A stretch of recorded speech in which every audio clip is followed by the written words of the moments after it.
చదువుతో పాటు skills, placements తో పాటు సక్సెస్ సందీప్ యూనివర్సిటీ మాత్రమే అందిస్తుంది. శోభన్ బాబు గారు, ఆ తర్వాత మురళీమోహన్ గారు వీళ్ళు చాలా ఎక్కువగా భూముల మీద ఇన్వెస్ట్ చేశారు అనేది ఒక రకంగా రియల్ ఎస్టేట్ అంటే ఏంటి అనేది ఫిల్మ్ ఇండస్ట్రీ ఆ మురళీమోహన్ గారి కాలంలోనే ద్వారానే, అవును, మురళీమోహన్ గారి ద్వారానే తెలిసింది అసలు రియల్ ఎస్టేట్ ఎట్లా ఇన్వెస్ట్ ఎట్లా చేయాలి, ఒక ఆర్టిస్ట్ డబ్బులు ఉంటే ఎట్లా మనం జాగ్రత్త చేసుకోవాలి అన్నది ఆయన వల్ల నేర్చుకున్నారండి. హీరోలు అందరూ నేర్చుకున్నారు, ఆర్టిస్టులు అందరూ కూడా ఫాలో అయ్యారు. ఇప్పుడు ఈ రోజుకి ఫాలో అయ్యారు, కోటీశ్వర్లు ఈ రోజుకి. ఏముందండి, ఒక్కొక్క చోట ల్యాండ్ ఉందంటే బోల్డ్ అంత డబ్బు. మేము చిన్నప్పుడు ఇక్కడ హైదరాబాద్లో 10 రూపాయలండి, అప్పుడు ఇస్తాం ల్యాండ్ అంటే మా నాన్నగారు అబ్బాయి వద్దులేండి అన్న. 10 రూపాయలకి గజమా ఎంతో ఏదో అంటారు చూడండి, అప్పట్లో 10 రూపాయలు, చాలా ఏళ్ల క్రితం.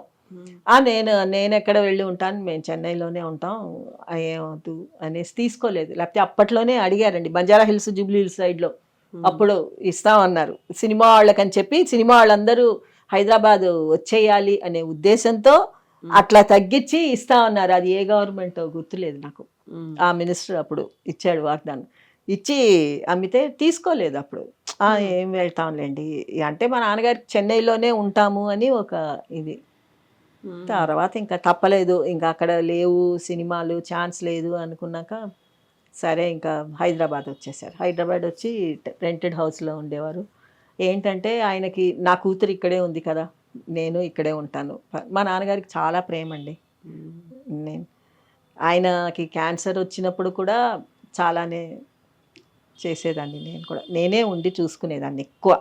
మిగతా వాళ్ళందరూ ఉండేవారు, మా మదరు ఉండేది పెద్దది, పాపం ఎందుకులే అమ్మా అని చెప్పి మా ఫాదర్కి మొత్తం క్లీనింగ్ దగ్గర నుంచి అంతా బాత్ స్పంజ్ ఇవ్వటం అన్నీ నేనే చేసుకునేది, ఒక నర్సు లాగా చేసేదాన్ని ఆయనకి.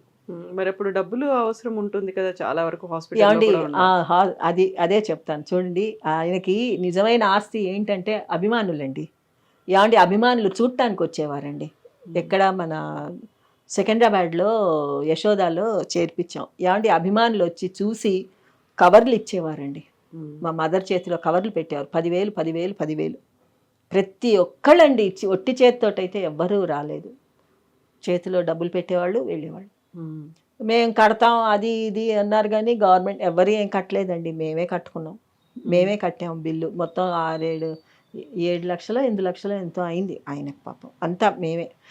అది కూడా మేమంటే మా డబ్బు కాదండి, అభిమానులు ఇచ్చిన డబ్బే. వాళ్ళు చూడటానికి వచ్చి ఇచ్చారండి. తర్వాత ఇంటికి కార్తీక్ రెసిడెన్సీలో ఉండేవారు నల్లకుంట. అప్పుడు రామానాయుడు గారు వచ్చారు చూడటానికి, విజయశాంతి గారు వచ్చారు. విజయశాంతి గారు వచ్చినప్పుడు తను 50,000 ఇచ్చింది, చెక్ ఇచ్చింది 50,000కి. తర్వాత రామానాయుడు గారు 20,000 ఇచ్చాడు, ఆయన 20,000కి చెక్ ఇచ్చాడు. వీళ్ళందరికీ కూడా యాక్ట్ చేసి లైఫ్ ఇచ్చారండి మా ఫాదరు. పిక్చర్స్ వాళ్ళకి ఇంకా లేదు, లాస్ వచ్చింది ఎట్లా అనుకునే టైంలో ఈయనను పెట్టి ఫోక్లోర్ పిక్చర్ తీస్తే అది మంచిగా హిట్ అయ్యి వాళ్ళకి, అంటే పెద్ద సూపర్ హిట్లు అని చెప్పను, ఓకే, వాళ్ళని నిలబడే స్థితికి ఇచ్చారనమాట. ఫోక్లోర్ అంటే కొంచెం ఇష్టపడేవారు కదా, ఫ్యాంటసీ మూవీస్, జానపదాలు ఎక్కువగా ఉండేవి. ఫ్యాంటసీ కాదండి, పబ్లిక్ కూడా ఏంటంటే మంత్రాలు అవి ఎంజాయ్ చేసేవారు. మేము ఊళ్ళకి వెళ్ళినప్పుడు చూసేవాళ్ళం అండి, థియేటర్కి వెళ్ళి చూసేవాళ్ళం. ఏమనుకుంటారు పబ్లిక్ అని చెప్పి, వాళ్ళు ఇంకా తిట్లే వాళ్ళు, అది వాళ్ళ ఇష్టం, వాళ్ళు పబ్లిక్ ప్రాపర్టీ. సినిమా వాళ్ళు ఎప్పుడు పబ్లిక్ ప్రాపర్టీ అండి. మా నాన్నగారు ఏంట్లా ఇలా తిడుతున్నారు ఏంటన్నా, తెలుగులో ఇంత నీచంగా తిడుతున్నారు, ఇంత ఘోరంగా అంటే, అమ్మా మేము పబ్లిక్ ప్రాపర్టీ, వాళ్ళు ఏమన్నా ఏమీ అనుకోలేము, అది వాళ్ళు ప్రేమతో తిడతారు అంతకంటే. అంటే ఏంటంటే వాళ్ళకి ఆ క్యూరియాసిటీ సినిమాలో, ఒరే పోరా పోరా ఇంకా తిట్లే, వెళ్ళు రాకుమార్ని కాపాడు, ఇంతే. మేము ఊళ్ళకి వెళ్ళినప్పుడు చూసేవాళ్ళం మేడం.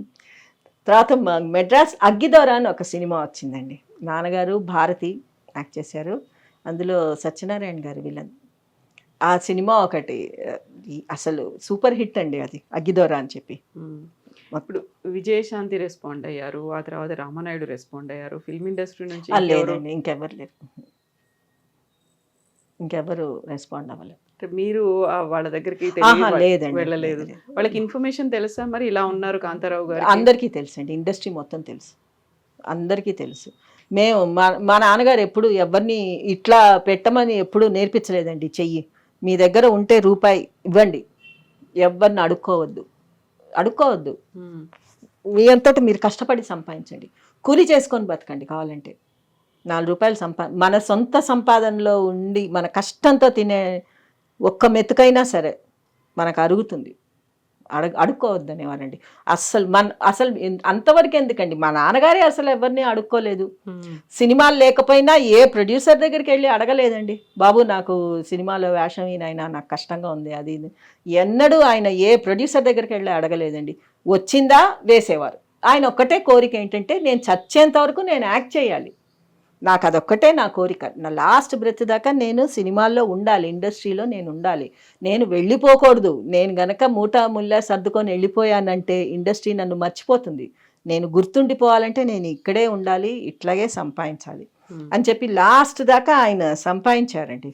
ఇంకా అసలు ఆగలేదు. లాస్ట్ సినిమా శంకర్ దాదా జిందాబాద్ తీశారు, అదే ఆయన యాక్ట్ చేసిన లాస్ట్ మూవీ.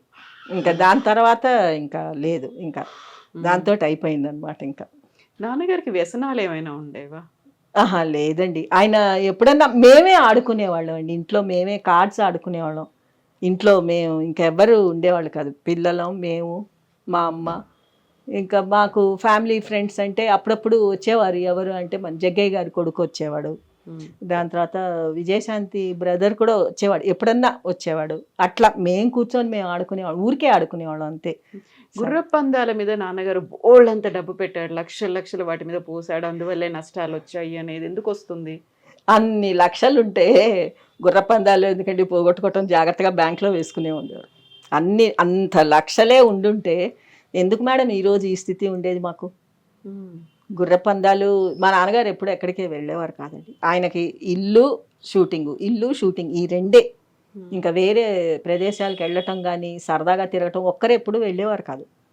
వెళ్తే ఫ్యామిలీతోటే అంతే. లేదండి, కాంతారావు అనగానే ఆయనకి మొత్తం అంతా నష్టాలు రావడానికో లేకుంటే ఉన్నదంతా అమ్ముకోవడానికి కారణం ఆయన గుర్రపందాల మీద పెట్టారు అనే ఒక మాట చాలా కాలం. ఏమండి ఎందుకు గుర్రపందాలు అంటే రేస్ కోర్స్ కొనేసాడు ఆయన? ఏమైనా గుర్రాలని కొన్నాడా? పోనీ ఒక మాట అడుగుతానండి, రేస్ కోర్స్ ఏమైనా కొన్నాడా? గుర్రాలని కొన్నాడా? ఏం కొన్నాడని? ఆయన ఏమండి ఉన్నంతలో ఆయన హ్యాపీగా ఉన్నాడు. ఆయన సంపాదన అండి, ఆయన కష్టపడి సంపాదించుకున్నాడు. ఆయన దేనికి పెట్టుకుంటే మేమెందుకు అడగాలి చెప్పండి? ఏమండి దానివల్ల ఆయన వ్యసనాలు, అంత వ్యసనం అయితే లేదండి మా ఫాదర్, అంత వ్యసనాలు ఏం లేదు. ఆయన రేస్ కోర్స్కి వెళ్ళటం, అక్కడ పోయి గుర్రాలు వెంట పరిగెత్తటం ఆ పిచ్చి లేదండి. సినిమాల్లో ఎక్కుతూనే ఉన్నాడు కదా గుర్రాలు, ఆ మోజు చాలా ఆయనకి. ఆ గుర్రాలు ఎక్కి తొక్కే మోజే అదే ఆయనకి ఎక్కువ. అంతేగాని రేస్ కోర్సులు ఇవన్నీ లేదండి. ఏంటి సినిమాలు తీసినప్పుడు నష్టపోయినప్పుడు అందులో ఉన్నటువంటి నటీనటులో లేకపోతే ఇంకెవరైనా కూడా రెస్పాండ్ అవ్వలేదా? లేదండి, సినిమాలు తీయటమే ఆయన చేసిన పెద్ద తప్పు, సినిమాలు తీయటం అండి. ప్రేమ జీవులు సినిమా కృష్ణ గారితో చేశారు. కృష్ణ గారు ఏమో ఆయన ఇలాంటిది ఏదైనా వస్తే ఆయనకి ఇచ్చినటువంటి రెమ్యునరేషన్ దగ్గర నుంచి రిటర్న్ చేశాడండి. ఆయన చేసే హెల్ప్ ఆయన చేశాడు. ఆయన ఏం హెల్ప్ చేశాడో నాకు తెలీదు, కానీ ఆయన వైపు నుంచి అయితే హెల్ప్ అయితే దొరికింది మా ఫాదర్కి. అయినా కానీ ఎందుకు అంటే నా 400 ఎకరాలని పోగొట్టుకున్నాను, నేను సంపాదించుకుంది పోగొట్టుకున్నాను, అయినా ఇంకా సినిమాలు తీయాలి అనేటువంటి ఆ తాపత్రయం ఎందుకు ఉండేది? అంతే.